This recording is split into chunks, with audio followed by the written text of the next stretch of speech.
భూమి కోసం భుక్తి కోసం పీడిత తాడిత ప్రజల విముక్తి కోసం అంటూ వచ్చిన నక్సలైట్ ఉద్యమం అంతిమ దశకు చేరుకుందట. అడవుల్లో మాటు వేసి అన్నల పేరిట చేసే ప్రజా ఉద్యమాలు క్షీణించే దశకు చేరుకున్నాయని కేంద్ర ప్రభుత్వం అంటోంది. అయితే శత్రువు అంతిమ దశకు చేరుకున్నాడని చెప్తూనే ఆ శత్రువు మరో రూపంలో పనిచేసుకుపోతున్నాడని, కొత్త రూపంలో వచ్చిన దేశద్రోహులైన శత్రువులకు కొన్ని రాజకీయ పార్టీలు అండగా నిలుస్తున్నాయని మోడీ అంటున్నారు. ఉమ్మడి శత్రువు ఎజెండాను తమ ఎజెండాగా కొన్ని పార్టీలు భావిస్తున్నాయని ప్రధానమంత్రి వ్యాఖ్యానించడం రాజకీయ వర్గాల్లో కలకలం రేపుతోంది. అడవుల్లో గన్నులు పట్టే నక్సలైట్లుగా కాక పట్టణాల్లో పెన్నులు పట్టుకునే అర్బన్ నక్సలైట్లు పెరుగుతున్నారని మోడీ ఆందోళన వ్యక్తం చేశారు. మరి నక్సలైట్ల పనిపట్టిన కేంద్రం ఈ అర్బన్ నక్సలైట్లకు ఎలా చెక్ పెట్టాలనుకుంటోంది?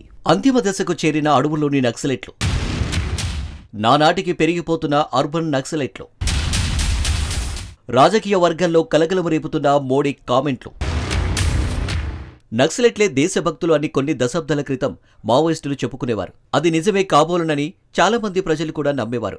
అందువల్ల నక్సలైట్ల రిక్రూట్మెంట్లు జోరుగా జరిగేవి. కానీ ఇప్పుడు తావే దేశభక్తులమని నక్సలైట్లు చెప్పుకోవడం లేదు.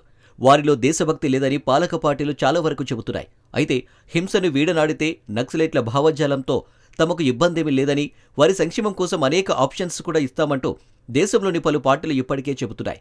మహారాష్ట్ర, మధ్యప్రదేశ్ వంటి నక్సల్స్ ప్రభావిత ప్రాంతాలను పాలిస్తున్న బీజేపీ ప్రభుత్వాలు కూడా నక్సలైట్ల లొంగుబాటును ప్రోత్సహిస్తున్నాయి. అటు నక్సలైట్ల నుంచి కూడా రెస్పాన్స్ అదే మాదిరిగా కనిపిస్తుండడమే నక్సలైట్లలో ఇప్పుడు చర్చకు దారితీస్తుంది. అదే సమయంలో నక్సలైట్లు దేశద్రోహులంటూ బీజేపీ సక్సెస్ఫుల్గా ప్రజల ముందు ఉంచగలుగుతుందన్న విశ్లేషణలు కూడా వినిపిస్తున్నాయి. ఫలితంగా నక్సలిజం అనేది ఒకప్పుడు ఉద్యమంగా కనిపించిన పోరాటం ఇప్పుడు ఉనికిని చాటుకునే ప్రక్రియగా పరిమితమైపోయిందన్న వ్యాఖ్యలు వినిపిస్తున్నాయి. ఈ క్రమంలో కేంద్రంలోని బీజేపీ మరింత ఉధృతంగా నక్సలైట్ల ఏరివేత ప్రక్రియను కొనసాగిస్తుంది. ఇప్పటికే కేంద్ర హోంమంత్రి అమిత్ షా 2026 మార్చి నాటికి నక్సలైట్లు ఉండారంటూ పలుమార్లు వ్యాఖ్యానించారు. అందుకు తగినట్టుగానే ఛత్తీస్గఢ్, మధ్యప్రదేశ్, జార్ఖండ్, ఒడిశా వంటి రాష్ట్రాల అటవీ ప్రాంతాల్లో భద్రతా సిబ్బంది జల్లెడపడుతున్నారు. వరుస ఎన్కౌంటర్లు జరుగుతున్నాయి. గతంలో ఎన్నడూ లేనంత ఫ్రీక్వెంట్గా కూంబింగ్స్ జరుగుతున్నాయి. ఎన్నడూ లేనంత పెద్ద ఎత్తున నక్సలైట్లు హతమైపోతున్నారు. కీలకమైన చాలామంది మావోయిస్టు నాయకులను భద్రతా దళాలు మట్టుబెడుతున్నాయి. ఇదే ఊపుతో మరో ఏడాది తిరిగేసరికి దేశంలో అసలు నక్సలైట్ అనేవాడే లేకుండా చేస్తామని కేంద్రంలోని పెద్దలు బల్లగుద్ది మరీ చెబుతున్నారు. గతంలో దేశంలోని 100కు పైగా జిల్లాల్లో నక్సలిజం వ్యాపించి ఉంటే ఇప్పుడు పట్టుమని 2 డజన్లలో కూడా నక్సలిజం పూర్తి కాలేదని కేంద్రం చెబుతుంది. ఈ విషయంలో తాజాగా ప్రధాని మోడీ చేసిన వ్యాఖ్యలు కేంద్రం ఎంత పట్టుదలతో ముందుకు సాగుతుందో చెబుతుందంటున్నారు విశ్లేషకులు. క్షేత్రస్థాయిలో తమ ప్రభుత్వం చేపట్టిన చర్యల వల్లే నక్సలైట్ల ఏరువేత సాధ్యమైందని మోడీ అంటున్నారు. అభివృద్ధిని ఆటంకపరిచిన నక్సలైట్ల నుంచి అభివృద్ధి ఎలా ఉంటుందో చూపుతున్న తమ వైపు మధ్య భారతంలోని గిరిజన ప్రజానీకాన్ని తాము ఆకర్షిస్తున్నామని మోడీ అంటున్నారు. ये 2 दर्जन से भी कम जिलों में ही सीमित रह गया है. ये तभी संभव हुआ जब हमने नेशन फर्स्ट की भावना से काम किया. हमने इन क्षेत्रों में गवर्नेंस को ग्रासरूट लेवल तक पहुंचाया. देखते ही देखते इन जिलों में हजारों किलोमीटर लंबी सड़कें बनी, स्कूल, अस्पताल बने, 4G मोबाइल नेटवर्क पहुंचा और परिणाम आज देश देख रहा है.